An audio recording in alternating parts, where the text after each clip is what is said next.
Hey everybody, Ed here with the Digital Digest, and today I wanted to share a quick comparison between the Panasonic DMC-FZ1000 on the left and the Sony Alpha A6000 on the right. These are two very different cameras that will inherently be compared because of their pricing and overall features and performance. Let's start off with the bridge-style Panasonic, which is a fixed lens camera. Keep that in mind. You will not be able to pull this lens off. The A6000 is an interchangeable lens camera. These also have different size sensors, which I'll get to through the course of this video. So the FZ1000, bridge style, definitely as large as a traditional digital SLR, but as I mentioned, you're getting a 25 to 400 millimeter fixed piece of glass. It is Leica branded, f/2.824, which is a very solid rating for a mega zoom bridge style camera like this. And it's also paired with a 20 megapixel 1-inch sensor, which is pretty much best in class right now in the point and shoot world when it comes to especially a mega zoom. Very fast camera, 12 frames per second continuous autofocus. You can see how quickly it started up. So you're basically instantly shooting with this camera. When it comes to video, also exceptional performance because of that 20 megapixel 1-inch sensor, which is much larger than what you would traditionally find in a bridge style mega zoom point and shoot like this. And that's why at $900 it does have to have features to match. After all, the only other bridge style camera in at least many years to sport a price tag like this is Sony's very own RX10. 4K video mode on here is one of the biggest selling points of the FZ1000. Recorded in MP4, you're looking at 100 megabits per second. When you step down from 4K video, you're going straight to 1080p at 28 megabits per second in AVC HD. This camera is also capable of recording 120 frames per second slow motion at 720p, which is a nice added bonus. Keep in mind that in 4K video, because it is a direct readout of the sensor, it will not be 25 to 400 in terms of your focal reach. It will be cropped because the 20 megapixel 1-inch sensor has more information than 4K. So in order to do a direct readout, the crop is necessary. That'll take you to around 37 to 596, somewhere around there, so almost 600. And that's great range for 4K video. I'm not in love with the starting point, but I would have liked something wider, but when you think about everything this camera can do, it's really one of the most impressive bridge-style cameras ever made. And the fact that you do get that extra reach is an added bonus. When it comes to the still side, it does pretty well in low light, again, considering it is a point-and-shoot style camera, something you traditionally wouldn't expect, especially in the mega zoom class, and that's because of that 1-inch sensor. So basically, up until, I would say, ISO of around 800 and up, this is going to be able to hang with just about all of the interchangeable lens cameras out there. If you're a real pixel peeper, though, you're going to need the APS-C or even full frame or beyond, if you're a medium format guy, to step into that league to get even more resolution out of your images. But I think for most users, top to bottom, whether we're talking about entry level or even prosumers, professionals, enthusiasts, the FZ1000 in good lighting can do very well for just about everyone, especially if you know what you're doing, and the 4K is just an added bonus with the slow-mo video to boot. In terms of menu system, also very clean, what you'd expect from something like a digital SLR. And in many ways, this is a backdoor to the GH4, a much more expensive Panasonic camera with very similar features, but interchangeable, of course, and far more flexible and more pro style in just about every regard. But same OLED viewfinder, which is one of the best in the business. Same great, well, not same, but the GH4 has an articulating touchscreen, but here we do have a great articulating display like most Panasonic Lumix branded mega zooms of days past, except just everything has really been improved here. A ton of manual controls, a ton of settings, really everything you could want. Time lapse is on here. You can use the zoom ring to control focus or physical zoom. Switch right here on the left-hand side of the camera. And image stabilization is relatively strong, but not as good as what I would have liked, I can tell you, because in video mode it does not have complete 5-axis stabilization like Panasonic brags about the overall performance of the image stabilization. But otherwise, a star at $900.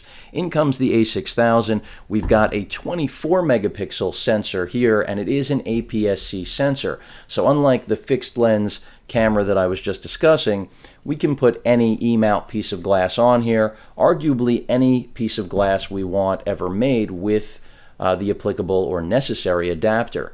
And this is a very fast camera. The same 12 frames per second that you'll get with the Panasonic FZ1000 you'll get here. Key difference is you're getting a much larger sensor, which means more information, more capability in just about every way that you could want. You can see the body is incredibly small. We have an OLED viewfinder built into the camera right here. So the profile is nothing near what you're working with the FZ1000. And in terms of pricing, body alone, this is a very affordable camera. And this is one of the many reasons people will look at a camera like the FZ1000 and just think, how could anyone buy it? But there are so many compelling reasons. If you haven't watched my review, you should. But the A6000, also a great option if still imaging is your main goal here. And that's not to knock the video in the A6000. It is very good, arguably the best, at least until Sony gets XAVCS on it. Hopefully a firmware update brings that. But in terms of still performance, that 12 frames per second that it offers is really best in class for any interchangeable lens mirrorless camera other than the GH4. So the fact that this can hang with it, and $650 right now buys you this camera with the kit lens pretty much, it's an incredible value. If you go body only, you'll be spending less money. That's what I did. I went with a kit with some various glass, but I already have a pretty large collection, as most of you know, of E-mount glass. And as I mentioned before, the SELP 18-200, which is a power zoom, built like a brick. It does extend in the same way the lens extends here.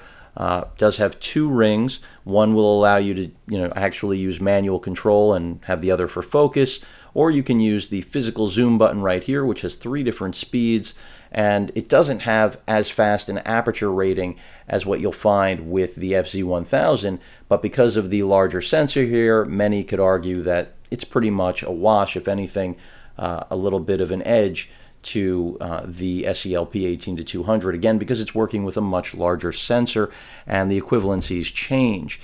But when it comes to what the A6000, again, is capable raw out of the box and just having pretty much all the inputs you could want and outputs, you have your HDMI out, your multi-port, and then you also have NFC and Wi-Fi, something that's in both cameras.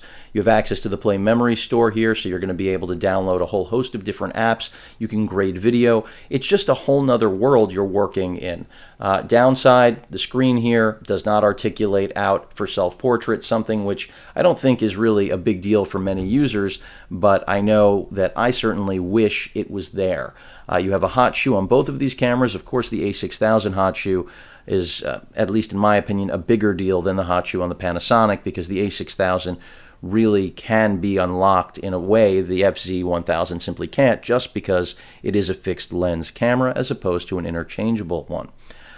And a very good example in terms of how flexible we can get, even though I already have shown all of you, the option here with the 18-200, you can also, of course, throw in a wide angle. If I wanted an even higher quality piece of zoom glass, I could break out the FE, which is, of course, meant for my full frame A7R, but compatible fully with the A6000. I could put this lens on here, and then even though this tops out at 200, much like the other piece of glass, of course, when we compare it to the 1-inch sensor in here, a crop factor, this is really far beyond, because this is a full frame lens. Unlike the other APS-C lens I just showed you, we're actually getting almost not the 400 reach, but we're getting closer, and because of the constant f4, certainly faster. But this is a $1,500 piece of glass, but a perfect example of how much more you can do with an interchangeable lens system. But this is also a strike against the A6000, and I've explained this in reviews, and that's because the fact that you can do this is a great thing, and I basically have been using this nonstop since the day I got my A6000 and threw the FE 70-200 f4 on there, because it's got stabilization. It's just a perfect match for a very fast mirrorless camera, but it's still a very large profile. I mean, you look at these next to each other and it's a joke. I mean, now whatever small form factor of the A6000 was a draw to you has been completely eliminated. In fact, many could argue as soon as you mount this, it's eliminated, because even though the camera is still smaller than the FZ1000, once this is on there, it's just as heavy, at least close. With this lens, of course, it's even heavier. The image quality definitely far superior, but how much better is it? That's the question. And as I was mentioning earlier, I've said this throughout all of my reviews regarding the FZ1000, a lot of people don't want to carry around this sort of setup. As minimal as it's become over the years with technology advancing, it's still quite large. I'll zoom out a little bit more so you can actually get the whole camera in frame here. And it's just a matter of, do you want to drag this around?